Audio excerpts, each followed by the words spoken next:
Hello everyone. So today we will discuss about a new topic which is Wagner's theorem. और इससे पहले हम लोगों ने मोमेंट कपल इन सभी के बारे में डिस्कशन किया था। ये सब डिस्कशन करने का मेन मोटिव ये भी था कि हम वैगनर्स थ्योरम जब पढ़ते हैं तो उसमें इनका यूज़ भी होता है, इसलिए मैंने आपको पहले वो टॉपिक्स कराए थे। उसके बाद हम लोग आगे की तरफ बढ़ते हैं और देखते हैं कि जो हमारा आज का टॉपिक है, and this is the Wagner's theorem. ध्यान रखिएगा, it's a very important one theorem जो हमारा सिलेबस है, जिसमें हम non basically concurrent force system के बारे में डिस्कशन कर रहे हैं, वहाँ पे ये थ्योरम हमारे लिए बहुत ज़रूरी है।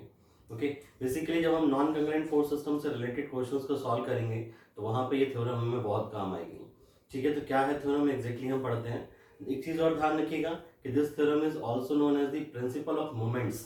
प्रिंसिपल ऑफ मोमेंट्स के नाम से भी आपको ये थ्योरम आपके एग्जाम्स में मिल सकती है। इसका प्रूफ जो है और स्टेटमेंट दोनों मिला के में भी हो सकता है, लॉन्ग क्वेश्चन में आपको मिले या फिर शॉर्ट क्वेश्चन में इसका स्टेटमेंट जो है वो आपको मिल सकता है। तो हमें ध्यान रखना है। तो मैं डेफिनेशन जो है बोर्ड पे लिखी हुई भी है, मैं पढ़ता हूँ इसे। ठीक है, तो आप पॉज करके अपनी कॉपी पे इसको लिख भी सकते हैं अगर आप नोट्स प्रिपेयर कर रहे हैं तो। ठीक है, तो क्या है डेफिनेशन। एक फ्रेंच मैथमेटिशियन थे जिनका नाम था वैगन। उन्होंने इस थ्योरम को दिया था जिसको हम प्रिंसिपल ऑफ मोमेंट्स भी बोलते हैं। ठीक है, the sum of algebraic the algebraic sum of moments of the system of four coplanar forces। ध्यान रखिएगा, ये बहुत ही इंपॉर्टेंट पॉइंट है। coplanar forces about a moment center, हमें पता है कि मोमेंट सेंटर क्या होता है। in their plane is equal to the moment of their resultant about the same moment center। क्या है मतलब इसका। लेट्स सपोज हमारे पास टू फोर्सेस हैं, एक किसी भी ऑब्जेक्ट के ऊपर लग रहे हैं और उनका मोमेंट है, उनके मोमेंट का एल्जेब्रिक सम। बेसिकली हम एल्जेब्रिक सम यहाँ पे क्यों बोल रहे हैं, क्योंकि मोमेंट आपको याद होगा लास्ट क्लास में जो हमने डिफाइन किया था, हमने बोला था उसका मैग्नीट्यूड और डायरेक्ट जो परपेंडिकुलर डिस्टेंस है किसका, लाइन ऑफ एक्शन का फ्रॉम द मोमेंट सेंटर, जिसको मोमेंट आर्म भी बोलते हैं।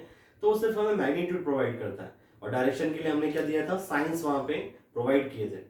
तो जब हम साइन वहां पे दे रहे हैं तो इसीलिए हम बोल रहे हैं यहाँ पे कि जब हम सम अप करेंगे उसको, ठीक है, तो उसको एल्जेब्रिक सम बोलते हैं। एल्जेब्रिक सम मींस कुछ उसमें से पॉजिटिव भी हो सकते हैं, कुछ निगेटिव भी हो सकते हैं। ठीक है, तो एल्जेब्रिक सम जब हम करते हैं दोनों फोर्सेस का किसी भी एक पर्टिकुलर मोमेंट सेंटर के अबाउट, तो आप देखेंगे कि वो सम जो है that will be equal to the moment. किसका मोमेंट, अगर हम दोनों फोर्सेस का रिजल्टेंट कैलकुलेट करें और उस रिजल्टेंट का भी मोमेंट निकालें सेम मोमेंट सेंटर के अबाउट, तो आप देखेंगे दोनों वैल्यूज क्या होंगी, आपस में इक्वल होंगी। क्या यूटिलाइजेशन है वैगनर्स थ्योरम का।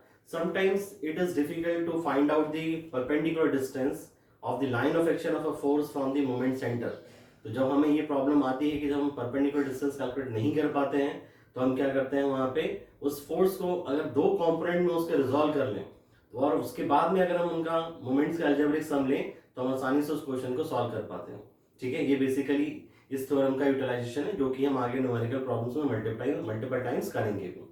तो इसे प्रूव करने के लिए हम लोग क्या करते हैं, कंसीडर अ फोर्स पी। हमने एक फोर्स पी कंसीडर किया acting at a point O and having components p1 and p2 in any two directions.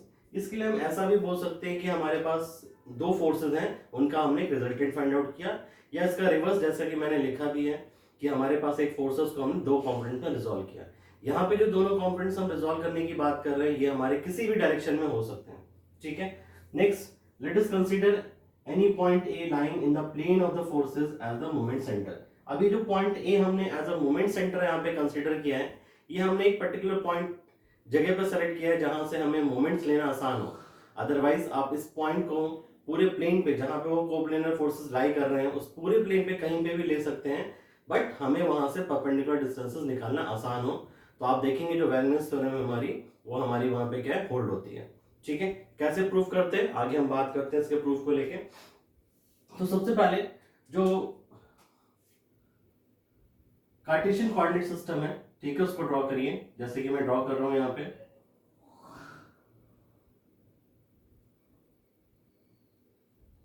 दोनों एक्सिस, इसको हमने बोला एक्स एक्सिस और ये क्या है, वाई एक्सिस। ओरिजिन ओ, दो फोर्सेस कंसीडर किए हमने यहाँ पे।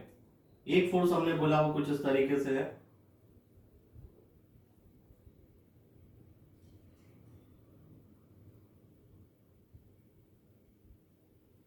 This one. और दूसरा फोर्स जो है वो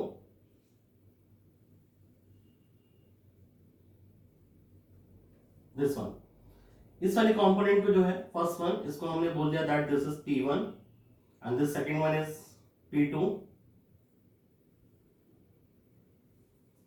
अब हम यहाँ पे इन दोनों फोर्सेस का क्या करते हैं, रिजल्टेंट फाइंड आउट करते हैं। जैसे मैंने कहा कि या तो फोर्स को रिजॉल्व कर लीजिए और उनका रिजल्टेंट फाइंड आउट कर लीजिए दो फोर्सेस का। तो जब हम रिजल्टेंट फाइंड आउट करेंगे तो हम क्या करेंगे, इसमें we will use parallelogram law of forces. क्या होता है, हम नेक्स्ट क्लास में हमारा ये टॉपिक आने वाला है। तो हम यहाँ पे पैरेललोग्राम कंप्लीट करते हैं। कैसे कंप्लीट करना है, ये जो फर्स्ट फोर्स है इसके टिप से दूसरे वाले फोर्स यानी कि P2 के पैरेलल एक लाइन हमने यहाँ पे ड्रॉ की, वो कुछ इस तरीके से आपको दिखाई देगी। इन द सेम वे जहां पे P2 एंड हो रहा है वहां से हमने क्या किया, एक लाइन और ड्रॉ की जो कि क्या है P1 के पैरेलल। तो उसको हमने यहां से ड्रॉ करके हम यहां से ड्रॉ कर रहे हैं ताकि जो डायग्राम है वो हमारा थोड़ा सा क्लियर बने इसलिए। ठीक है, एक पॉइंट पर जहां पे दोनों एक दूसरे को मीट करते हैं, लेट्स सपोज हमने बोला कि ये जो अब ये पैरेललोग्राम क्या है कंप्लीट हो गया, यानी कि अगर हम इसका डायगोनल, ये जो कॉमन पॉइंट है जहां पे दोनों फोर्सेस ऐड कर रहे हैं, यहां से एक डायगोनल बनाए इस तरीके से। तो ये डायगोनल जो होगा रिजल्टेंट को डिनोट करेगा यहाँ पे, यानी कि यहाँ पे जो हमारे पास ओरिजिनल फोर्स जिसको हम बोले थे P को दो कंपोनेंट में रिजॉल्व करना है, यहाँ पे हमने क्या किया, दो कंपोनेंट का रिजल्टेंट जो है उसको कंसीडर किया। अब देखिए ये जो एंड पॉइंट्स हैं इन सारे फोर्सेस के, वहां से परपेंडिकुलर ड्रॉप करिए हॉरिजॉन्टल एक्सिस पे इस तरीके से, जैसे मैं यहाँ पे ड्रॉ कर रहा हूं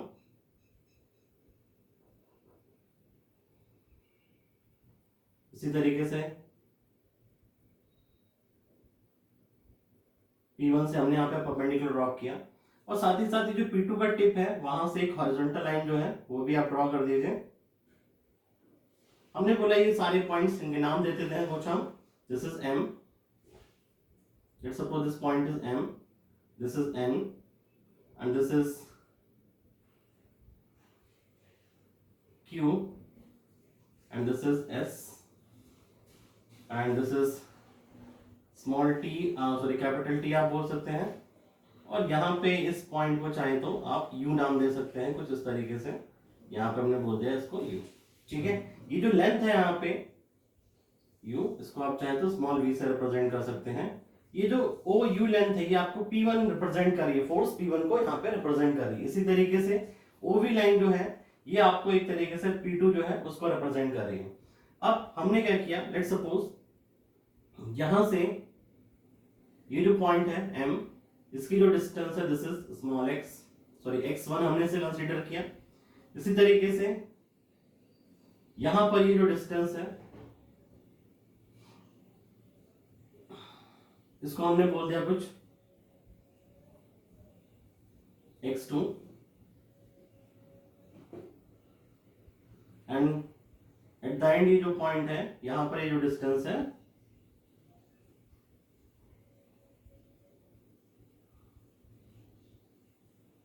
इसको हमने कंसीडर किया something x।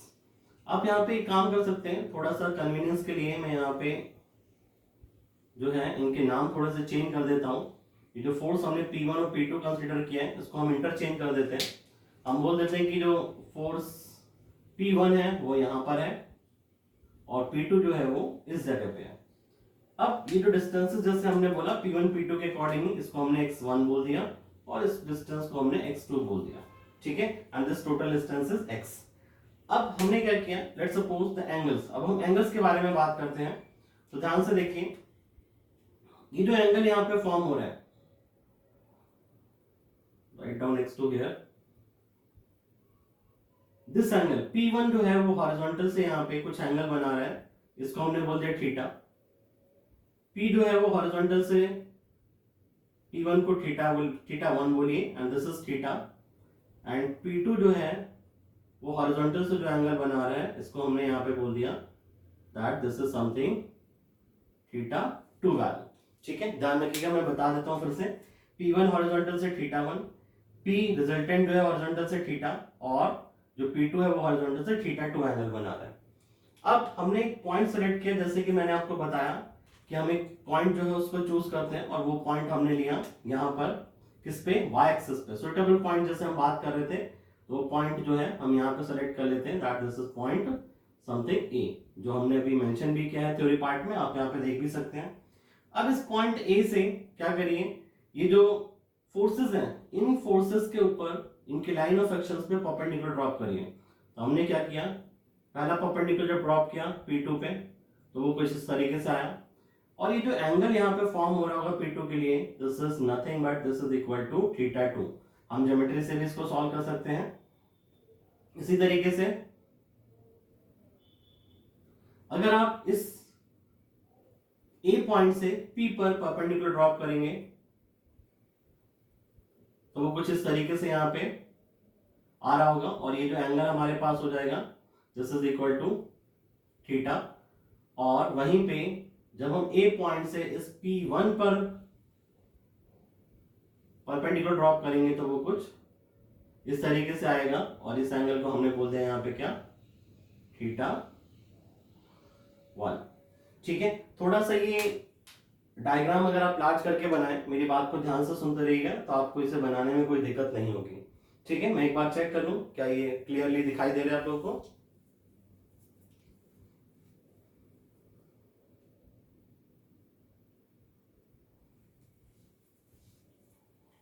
Yes, near about it's clear. So ये डायग्राम ड्रॉ करने के बाद में अब कुछ इंपॉर्टेंट सी चीज है वो हम यहाँ पे देखते हैं। देखिए ये जो ट्रायंगल यहाँ पे फॉर्म हो रहा है O, U और M जिसको हमने बोला है, इस ट्रायंगल में दिस फोर्स इज P2 और हॉरिजॉन्टल से इसका एंगल कितना है, θ2। आप चाहें तो इस ट्रायंगल को मैं साइड में भी ड्रॉ कर देता हूं इस तरीके से।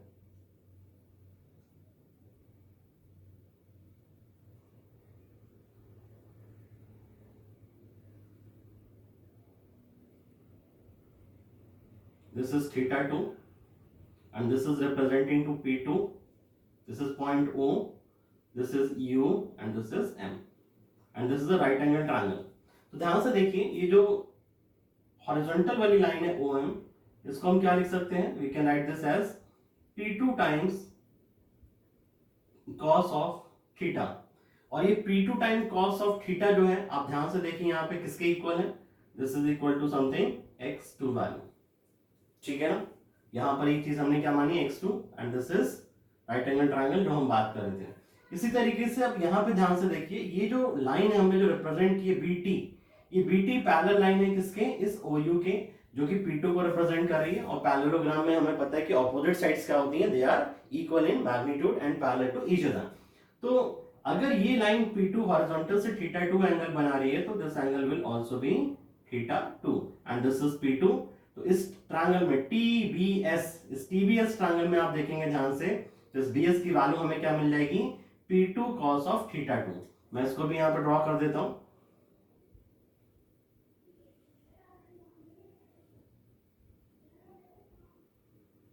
This is something T, this is S, this is V and this is θ2 and this is again P2, इसको रिप्रेजेंट कर रहा है। और यहां पे अगर आप ध्यान से देखिए तो this Vs is equal to what, P2 cos of θ2। और हमें पता है P2 cos θ2 जो है दिस इज θ2 किसके इक्वल है, x2 के। यानी कि हम इस वैल्यू को यहाँ पे इसे भी x2 के इक्वल क्या कर सकते हैं, पुट कर सकते हैं। कौन सी वैल्यू को, इस वैल्यू को,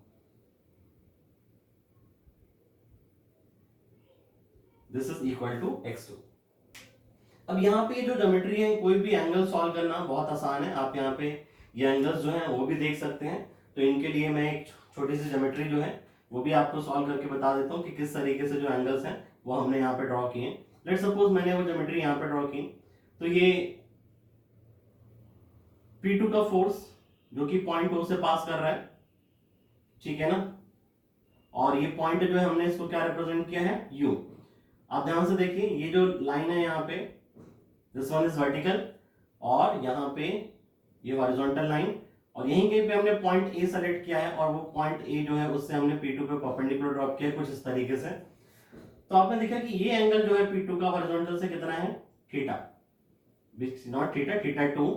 और यहाँ पे देखेंगे तो ये एंगल हमारे पास कितना बचा, 90 minus θ2, this is 90 degree minus θ2। और इस ट्रायंगल में ध्यान से देखिए O, और यहाँ पे अगर हम इसको कुछ एस नाम दे दें थोड़ी देर के लिए, एस तो ऑलरेडी गिवन है हमारे पास, हमने इसको डब्ल्यू नाम दे दिया सपोज करो इस पॉइंट को। तो आप देखेंगे ओ ए डब्ल्यू ट्रायंगल में, ये राइट एंगल ट्रायंगल है, ये एंगल अगर 90 माइनस थीटा 2 है, ये 90 है, तो ये एंगल हमारे पास कितना हो जाएगा, थीटा 2 वैल्यू। तो आप इसी तरीके से सारे एंगल्स जो हैं उनको प्रूफ कर सकते हैं कि वर्टिकल से ये एंगल्स P2 P और P1 के जो एंगल्स होंगे वर्टिकल से वो हमारे कितने फॉर्म हो लेंगे। ठीक है, अब हम बात करते हैं, अगर मैं, आप इसे देख लीजिए, ड्रॉ कर लीजिए, ठीक है, वीडियो पॉज करके मैं इसको यहां पे रब कर रहा हूं।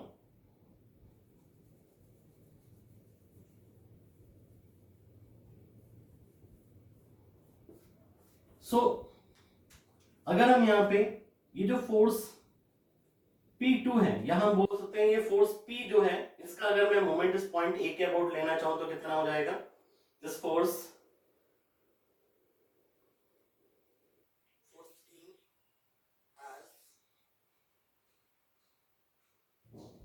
मोमेंट अबाउट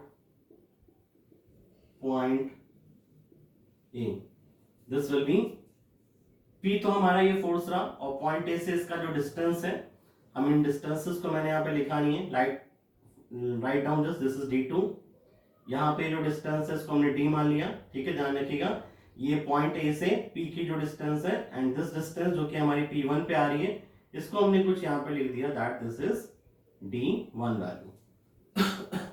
सॉरी, ठीक है, तो ये डिस्टेंसेस याद रखिएगा। तो यहां पर इस ट्रायंगल में देखिए ध्यान से, P2 से डिस्टेंस हमारे पास जो मानी है मैंने यहाँ पे, this is equal to D2, okay, this distance is equal to D2।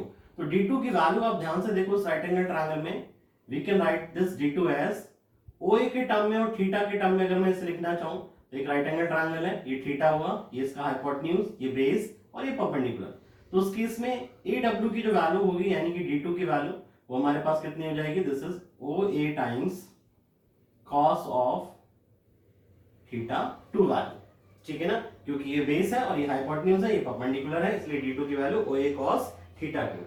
इसी तरीके से आप चाहे तो D1 D2 की वैल्यू, जब D1 और D की वैल्यू जब निकालेंगे तो वो हमारी OA cos D1 के लिए थीटा 1 और D के लिए क्या हो जाएगी, OA अपॉन cos थीटा। तो हम यहाँ से P का जो मोमेंट है वो लिख रहे हैं अबाउट पॉइंट A, तो पॉइंट A के अबाउट जो मोमेंट हो जाएगा that will be equal to P into D।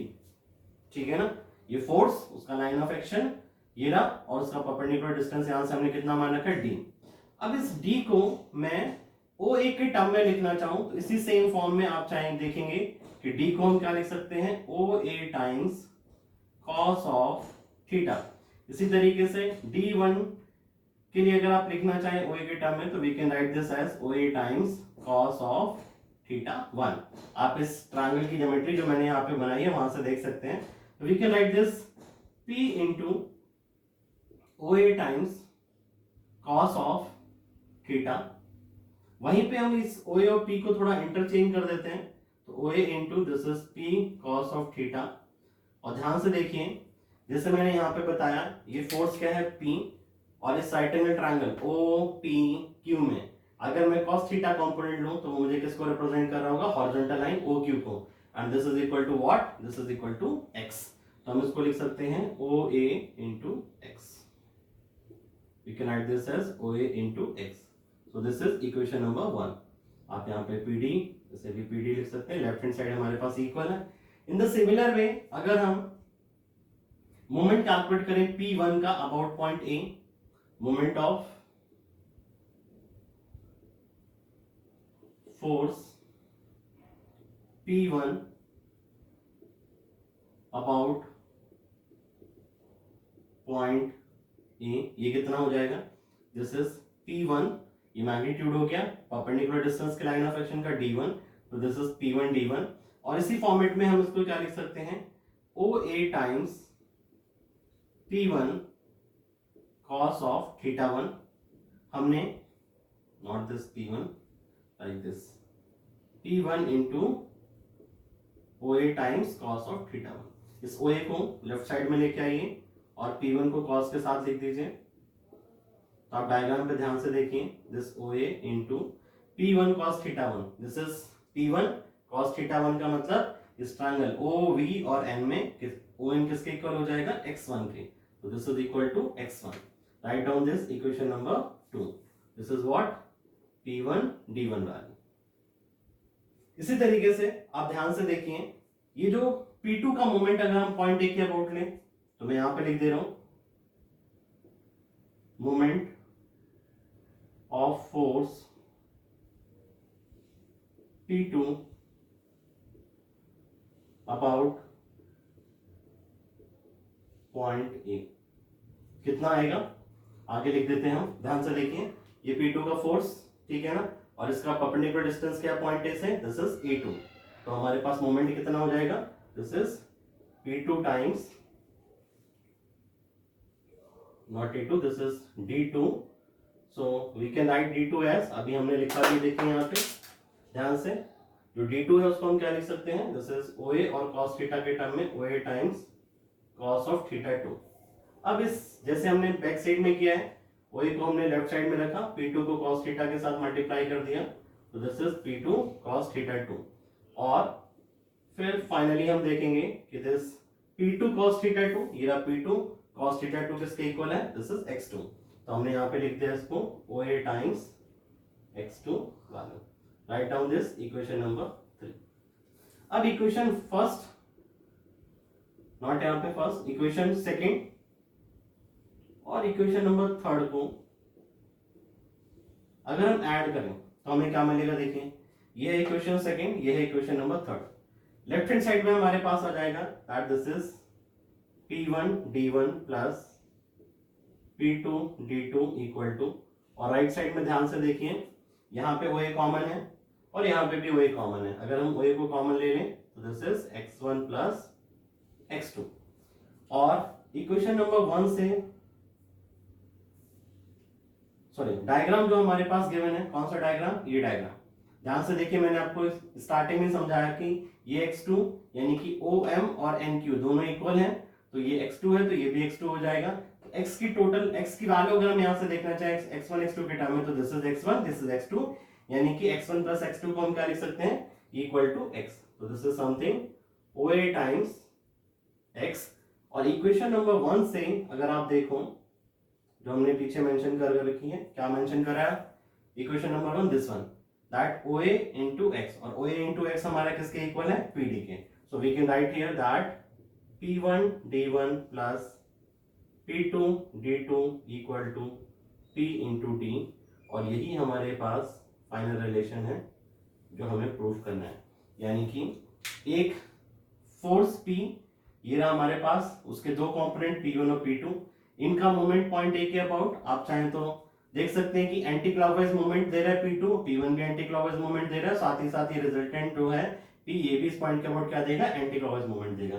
तो सभी के साइन क्या होंगे हमारे, अगर हम इन दोनों का अलजेब्रिक सम करें सेम साइन के साथ आएगा, ठीक है, P1 into D1 plus P2 into D2, और इक्वल टू होना चाहिए किसके, PD के, जो हमने यहाँ पे प्रूव भी किया है. तो इस तरीके से आप इस थ्योरम को, ठीक है, प्रूव कर सकते हैं कि किस तरीके से जो दो एक फोर्स है उसका मोमेंट एक मोमेंट सेंटर के अबाउट, और साथ ही साथ उसके रिजल्टेंट का, जो रिजल्टेंट्स होंगे उनके मोमेंट्स के अलजेब्रिक सम जो है सेम मोमेंट सेंटर के अबाउट, ठीक है, उनकी वैल्यू क्या होगी, आपस में इक्वल रहेगी. तो आज के लिए हम यहीं पे रुकते हैं.